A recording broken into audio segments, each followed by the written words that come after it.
90 kilometers west of Beijing, hidden among the mountains of Mentougou, lies a secret forgotten by time. Along winding mountain roads, through layers of rolling peaks, a 400-year-old village slowly awakens in the morning mist. This is Cuandixia village, one of China's first designated historic and cultural villages and a national key cultural relic protection site.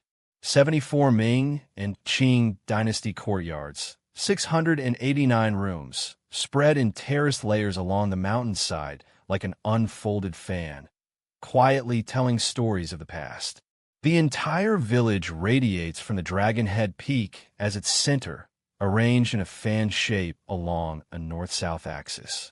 The upper and lower village are separated by a sweeping arc wall 200 meters long and 20 meters high, while the village front is embraced by a bow-shaped wall, the form loose yet the spirit gathered tight. Every stone, every gray tile here carries over 400 years of memory since the Ming Dynasty. On the cliff at the village entrance, a character of extraordinary complexity is carved. Quan, written with 30 strokes, is one of the most difficult common characters in the Chinese language. Villagers have composed a riddle to remember it. Xing on top, Lin at the waist, under the fire is raised. The character originally means stove or cooking with fire. Everyone in the village shares the surname Han, which sounds like the word for cold. The villagers say that the great fire at the bottom of Quan burns twin wood, driving away the cold, and so the Han family shall prosper. Fire dispels the cold. This is the first secret hidden in the name of Cuandixia.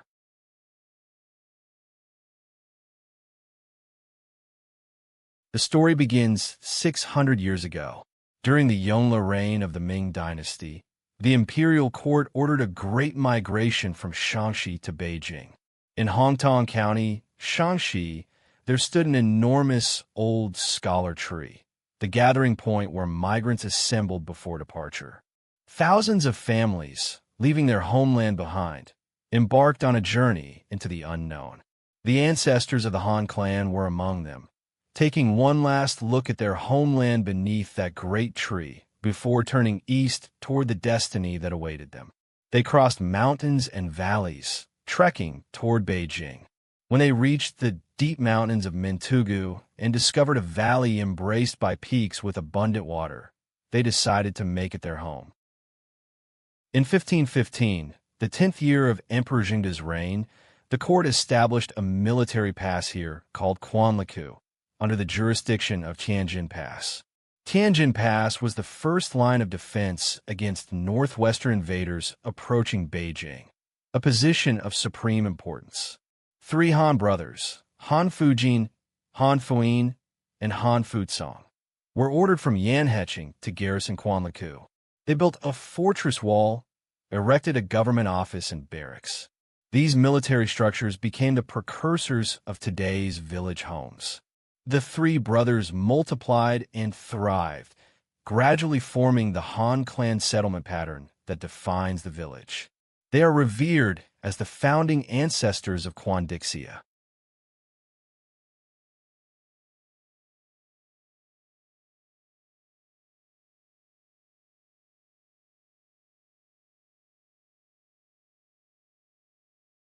To the northwest of the village, there is a place called Old Graves. Legend says that was the Han family's original village site. In those years, the village lived in peace and harmony. Cooking smoke curling from rooftops, the sounds of roosters and dogs carrying through the air. The Han descendants multiplied and prospered.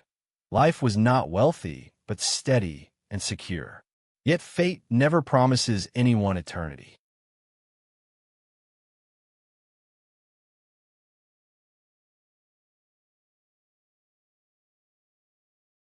That year, the mountain flash flood struck. Torrents of water razed the entire village to the ground. Every house destroyed, nearly every life lost. Only 1 young man and 1 young woman survived. They had been away from the village on an errand when disaster struck. When they returned, nothing remained but ruins and mud. Family, neighbors, childhood companions, all gone. Between heaven and earth, only the two of them remained. But they were close relatives, and in the aftermath of this catastrophe, they were the only two left of the entire Han clan. To continue the family bloodline, they would have to marry. But marriage between close kin defied moral convention. What were they to do?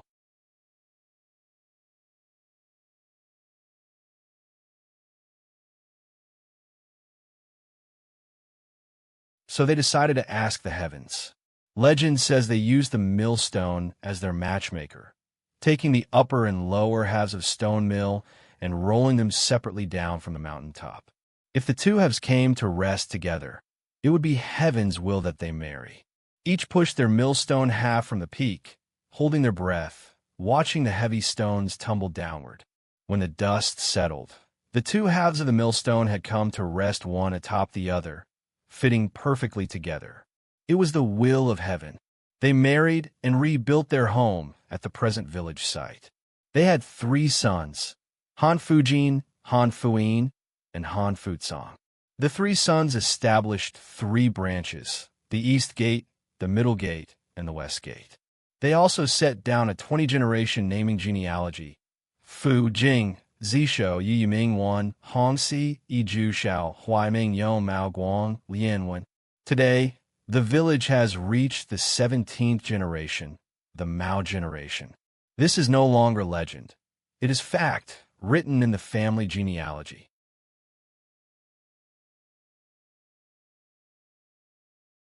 Time flows forward to the Qing Dynasty.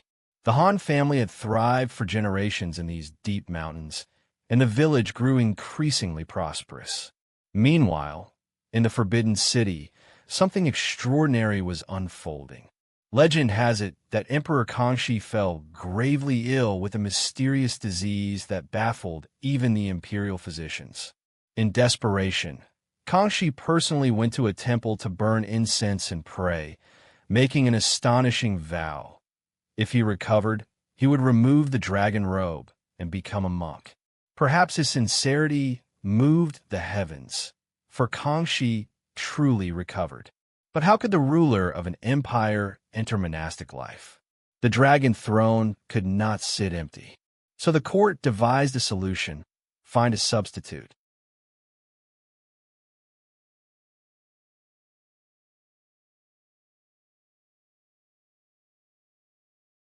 In Cuandixia village, there lived a man named Han Shaod whose face bore an astonishing resemblance to Emperor Kangxi himself. This remarkable coincidence changed Han Shaod's life forever and altered the destiny of the entire village. Han Shaod was chosen to go to Longfeng Temple on the outskirts of Beijing to take the tonsure as a monk in the emperor's place, the so-called substitute monk. From that day forward, the Han family was elevated to the status of imperial relatives, and court rewards flowed without cease. Han Shaod transformed overnight into the wealthiest man in all of western Beijing. With the imperial rewards, he built the magnificent Guangliang courtyard in the village, the grandest residence in all of Cuandixia, and to this day, its most striking building.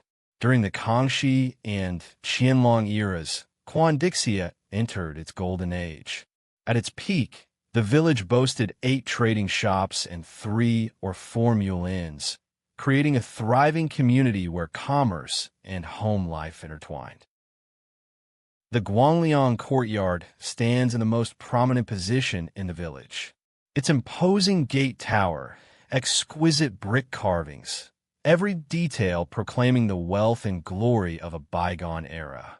The elegant spirit wall, the carefully carved gate piers, the upturned eaves and bracket sets of a roof. These are the tangible witnesses left behind by the substitute monk legend. Though the truth of the legend can no longer be verified, the bricks, tiles, wood, and stone of the Guangliang courtyard stand here in undeniable reality, telling an incredible tale.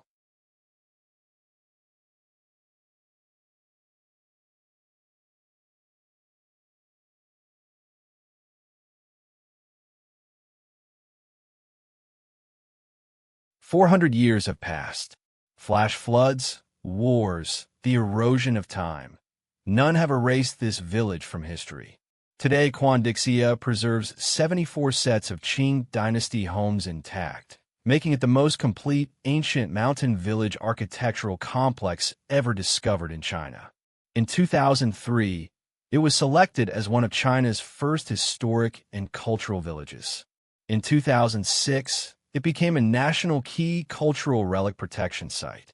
Nearly 200,000 visitors come each year, walking these ancient alleyways, touching stone walls polished smooth by centuries, as if stepping through time back to the Ming and Qing dynasties.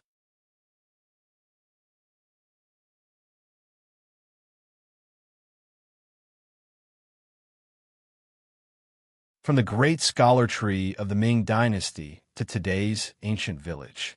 From desperate survival after the flood to the divine millstone ritual. From the legend of the substitute monk to the splendor of the Guangliang courtyard. Every stone in Cuandixia holds a story. These stories, passed from mouth to ear for 400 years, have long since merged into the village's very bloodline. As the sun sets and golden light floods the mountain valley, this ancient village stands quietly among the peaks, looking just as it did 4 centuries ago. It needs to prove nothing to the world.